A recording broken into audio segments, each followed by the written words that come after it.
Alrighty, what's good YouTube? It's Jay here, and today we're going to be taking a look at some more branded Despia replays. Getting out of gold has been a bit of a pain with this deck lately. I've just had so many unlucky games. I've swapped my hand trips out a little bit here and there. I've swapped out my boar wives like Nibiru here and there. I just had so many unlucky games or some misplays here and there, and I just been kind of frustrated a little bit. So that might show in some of the replays, but we've been having some rough times. Let's kind of jump into some of the games and see what we'll see what I'm talking about. So the first opponent that we're going to be facing is running the typical Sword Soul tier 2 deck. Everybody and their mother's playing this deck right now, but the only thing is he was running, I believe, only 13 cards, so it wasn't the best Sword Soul player. This is one of the games that I won. We'll look at some of the games where I took a few L's too. But it's always good to show your victories first before your downfalls. But this is the typical Sword Soul stuff, making Chi Shao. Nothing really innovative here compared to how some of the other YouTubers have been playing recently. Or some of the other players, rather. I've been seeing a lot of innovative tactics with this deck versus just the whole Baron Chi Shao, that's your only board, destroy your Phoenix Enforcer, which is not good in this deck, by the way. Don't run this card. It's not worth it. But my opening hand is actually pretty solid. I dropped the branded opening in case he has rolls, so I can get the search before the draw phase. He chooses to negate that, which is kind of interesting. I guess it's not a terrible choice. Little does he know I have a few different things I can kind of do right here. So, you know, Allure, banish Tragedy, get a search off of Tragedy, basically going +1 for all the work that we just put in. I try to bait out a couple more negates here and there. I probably didn't really need to do this. I probably could have did it in this exact order. But I probably could have just dropped the Super Poly, honestly. I probably didn't really need to summon Oliver. But it allowed me to go, I believe, into Proskinian. That's kind of why I summoned the Oliver, because I didn't think the other cards were, or the other options I had were really worth it. Since, you know, Oliver left the field, I still got to search anyway. The deck feels good sometimes. I don't know why I surrendered, because I really didn't have too many follow-up plays. I guess I did have Brandon and Red, and I had the field spell. The deck feels good sometimes, but some other times I just brick really hard with hand traps in it and whatnot. I'm just kind of trying to find my footing with it. It could be a really, I don't want to say complicated or tough deck to master per se, but again, if I just don't brick, you know, which is Yu-Gi-Oh in a nutshell, just don't brick, you know, I'll be okay. I'll be perfectly okay. So this guy was playing Zodiac, and obviously I'm immediately going to drop the Max C. He's going to call by it, which is both a good and a bad thing. I don't get the extra draws, but he can't Max C me next turn in the event that he actually has it, so I'm not really complaining. But again, this deck in particular, Despia, branded Despia, Destroyer, Phoenix Enforcer, it can be a bit of a tough deck to play sometimes.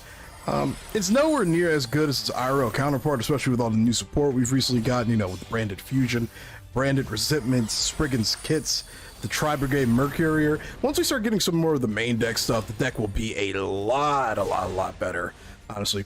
He only ends with a Zodiac Trident. I mean, that's nothing really too crazy to kind of get around.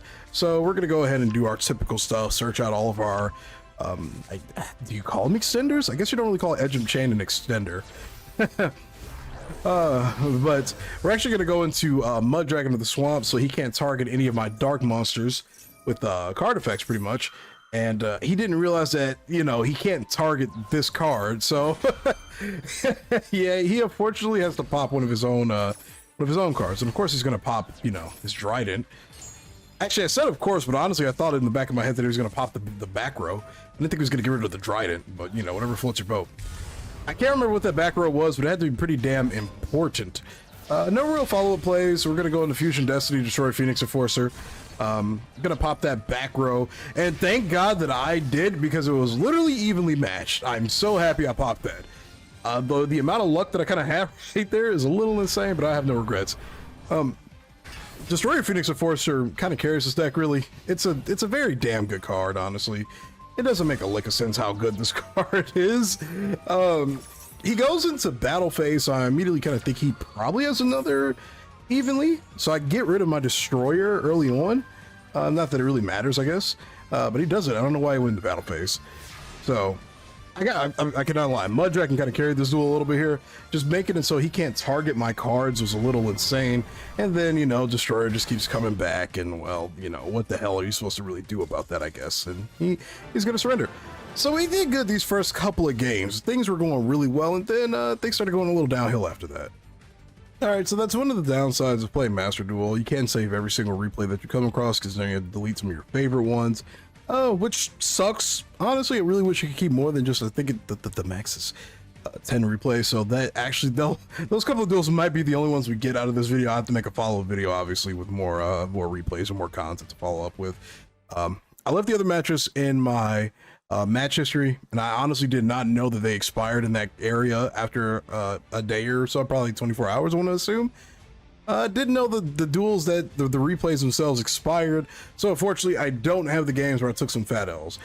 Granted, they weren't anything spectacular. Most of them were just me bricking. I drew Nibiru way too many times, got rid of it, then encountered decks where Nibiru would be really good and put it back in, and then it just went back and forth and back and forth, back and forth. I believe I'm only 2 more wins away from platinum, which is really nice, so we're almost out of gold.